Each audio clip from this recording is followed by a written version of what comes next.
Basic schools के बच्चों के लिए कक्षा 8 की विज्ञान की पुस्तक विज्ञान भारती थर्ड में अब तक हम लोग इसकी इकाई 5 तक के प्रश्नों को हल कर चुके हैं।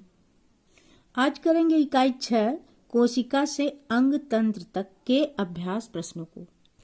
प्रश्न 1 है, निम्नलिखित के सही विकल्प चुनकर अपनी अभ्यास पुस्तिका में लिखिए। पहला है, एक कोशिक जीव का उदाहरण है मनुष्य, हाथी, अमीबा, बरगद। तो एक कोशिक जीव अमीबा है, यहाँ पर हमें अमीबा को टिक करना है।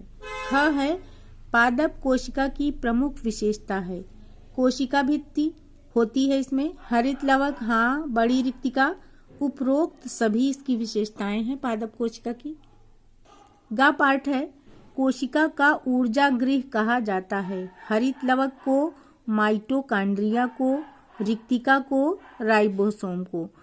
कोशिका का ऊर्जा गृह होता है माइटोकांड्रिया, इसको पावर हाउस भी बोलते हैं। अगला पार्ट है, ऑक्सिन है जंतु हार्मोन, औषधि, उत्सर्जी पदार्थ, पादप हार्मोन। ऑक्सिन पादप हार्मोन है। आगे है, फलों को पकाने के लिए कौन सा हार्मोन उपयोग किया जाता है? ऑक्सिन, एब्सिसिक अम्ल, एथिलीन, साइटोकाइनिन। तो फलों को पकाने के लिए एथिलीन हार्मोन का प्रयोग किया जाता है। दूसरे प्रश्न में रिक्त स्थानों की पूर्ति करना है। जंतुओं में हार्मोन्स, यहाँ खाली जगह द्वारा स्रावित होते हैं, तो कहाँ से? अंतःस्रावी ग्रंथियों द्वारा स्रावित होते हैं। आगे है, कोशिका सजीवों की रचनात्मक एवं कार्यात्मक इकाई है। ग नंबर में यहाँ खाली जगह है, ऊतक पौधों की लंबाई में वृद्धि करने में सहायक होता है। तो कौन सा ऊतक पौधों की लंबाई की वृद्धि में सहायक होता है? प्रविभाजी ऊतक। अब है, शरीर की बाह्य सुरक्षात्मक आवरण बनाने में ऊतक सहायता करता है, कौन सा? एपिथीलियम। समान रचना एवं कार्य वाली कोशिकाओं के समूह को क्या कहते हैं? ऊतक कहते हैं। तीसरे प्रश्न में स्तंभ का कोई स्तंभ ख से सुमेलित कर देना है। जड़ों के शीर्ष कलिकाओं में वृद्धि होती है किससे? प्रविभाजी ऊतक से। और मक्खी ये बहुकोशिकीय जीव है। तंत्रिका ऊतक ये संदेशों का संवहन करता है और संवहन ऊतक जाइलम है। संवहन ऊतक में जाइलम फ्लोएम दो आते हैं, यहाँ पे जाइलम दिया हुआ है। प्रश्न 4 में हमें सही के आगे सही और गलत के आगे गलत का निशान लगाना है। हृदय की मांसपेशियां निरंतर कार्य करती रहती हैं, ये एकदम सही है। फ्लोएम ऊतक जंतुओं में पाया जाता है, नहीं। जाइलम और फ्लोएम दोनों पेड़ पौधों में पाए जाते हैं, इसलिए ये गलत हो गया। अमीबा बहुकोशिकीय जीव है, ये भी गलत है। हम टिक कर चुके हैं कि अमीबा एक कोशिकीय जीव है। सजीव कोशिका से बने हुए हैं, हाँ, ये सही है। सभी कोशिकाओं में कोशिका भित्ति पाई जाती है, ये गलत है क्योंकि ये सिर्फ पादप कोशिका में पाई जाती है। अब प्रश्न संख्या 5 से लेकर 10 तक हम लोग कॉपी पर करेंगे। प्रश्न 5 है, कोशिका के किस भाग में कोशिकांग पाए जाते हैं? तो कोशिका के कोशिका द्रव्य वाले भाग में कोशिकांग पाए जाते हैं। छठा प्रश्न है, प्रविभाजी ऊतक की 2 विशेषताएं बताइए, ये कहाँ पाए जाते हैं?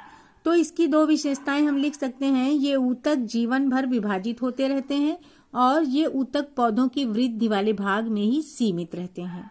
अब हमें क्या लिखना है, ये कहाँ पाए जाते हैं? तो ये ऊतक पौधों की शाखाओं, कलिकाओं तथा जड़ों के शीर्ष भागों में पाए जाते हैं। प्रश्न 7 है, किन्हीं 2 अंतःस्रावी ग्रंथियों के नाम तथा उनके कार्य लिखिए। तो बुक में जो अंतःस्रावी ग्रंथियां दी हैं उनमें से हम कोई भी 2 लिख सकते हैं। तो हमने लिखा है यहाँ पर पीयूष ग्रंथि, इसका कार्य शरीर की वृद्धि करना है और इसकी कमी से बच्चों की वृद्धि रुक जाती है। दूसरा है अग्न्याशय ग्रंथि, इसका कार्य रक्त में शर्करा की मात्रा को नियंत्रित करना है और इसकी कमी से मधुमेह रोग हो जाता है। प्रश्न 8 है, पादप तथा जंतु कोशिका में अंतर लिखिए। पादप तथा जंतु कोशिका में अंतर लिखने के लिए एक तरफ हम पादप कोशिका लिख लेंगे और दूसरी तरफ जंतु कोशिका लिख देंगे। अब देखिए, पादप कोशिका में कोशिका भित्ति पाई जाती है, जबकि जंतु कोशिका में कोशिका भित्ति नहीं पाई जाती है। दूसरा है, पादप कोशिका में हरित लवक पाए जाते हैं, जबकि जंतु कोशिका में हरित लवक नहीं पाए जाते हैं।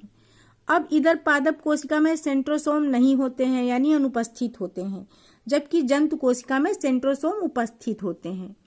पादप कोशिका की रिक्तिका बड़ी तथा संख्या में 1 होती है, हम लोगों ने चित्र में देखा भी है।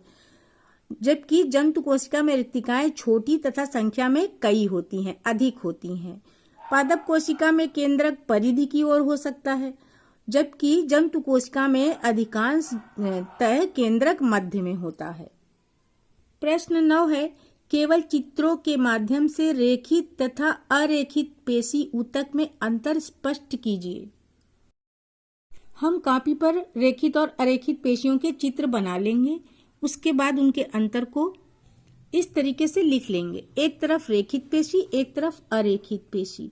अब रेखित पेशियां हमारी इच्छा अनुसार गत करती हैं, जैसे हाथ पैर की पेशियां, जबकि अरेखित पेशियां ऐच्छिक नहीं होती, जैसे आहार नल और मूत्र वाहिनी की पेशियां।